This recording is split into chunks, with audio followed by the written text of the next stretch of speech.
Anda masuk dalam politik harus ada ilmu halal haram di sana, harus ada ilmu tentang fahla-fahla di sana, harus ada ilmu tentang dosa-dosa di sana, harus ada ilmu bagaimana memperkuat agama Anda di sana. Siapa yang ajarkan ini? Tiba-tiba 5 tahun sekali datang lagi, masuk lagi pesta itu tanpa seperangkat pengetahuan agama di sana. Akhirnya hanya ajang bermusuhan, abdi bermusuhan. Orang yang karak-karak ke nyo katruk lah kebruk lah karak-karak ke tadi dua ke dia pergi orang.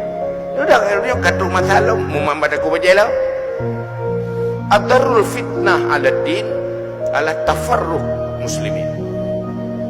Fitnah terbesar untuk Islam, untuk agama adalah terpecah belahnya umat Islam.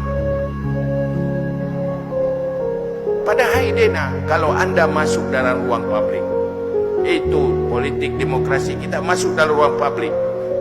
Para ulama masa lalu ada 4 hal yang sudah diwasiatkan.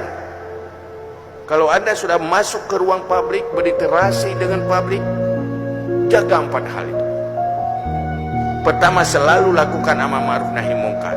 Yang kedua, ikhlas dalam segala hal. Yang ketiga, jangan riba, jangan namimah.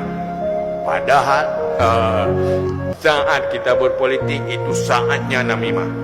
Share. Kirim berita kena, kirim berita gede, dengar lewat je mu pergi dengan orangnya. Upat, menjatuhkan, memfitnah. Begitu Muslim. Apa anda ada cara beretika ke sana? Meretip tarikat betul. Wadim politik ke anali tarikat. Minta kursi, no menumpak kursi lan neraka. Mau menumpak mandua pirugo. Pulau menumpak sabuh neraka dah. Pakai roda lan neraka, bakum politik je mun. Jadi nak menang kalau Hidayah ada menumpak kursi lan neraka menumpak kursi. Kan lupa rogo. Oh, merumpak kursi no 5 tahun. Hidayah mau dibayar tahun. Rugi kan? Tetapi bagaimana dapat syurga di sana? Sekarang tidak ada pikiran Muslim. Kalau politik itu neraka kan? Melihat fenomena, seakan-akan sudah mustahil berdemokrasi dan berpolitik itu syurga. Karena ada konsep di sana, nggak ada yang bangun itu. Ketimbang berbicara siapa kandidat, berbicara rubahlah paradigma berpolitik, beretika. Jangan sampai perjalanan politik dan demokrasi menjadi perjalanan ke neraka. Itu lebih penting. Di sana akan berkat, lahirlah pemimpin-pemimpin. Karena orang yang dia pegahnya agama dan agama boleh dan kecurugai. Nyopeng boleh. Oh yang lepeng kena pilih. Ya kan? Hai kena nafala, kenyang dia aku mikir.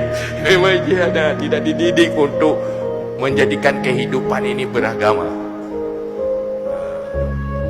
Maka nya nak payah pegah tadi. Saya kata didik kamu betul gitu orang. Nyobain jangan kan memilih pemimpin yang dia jauh, yang tak kenal sosoknya. Di kampung matang kecil yang itu pilih.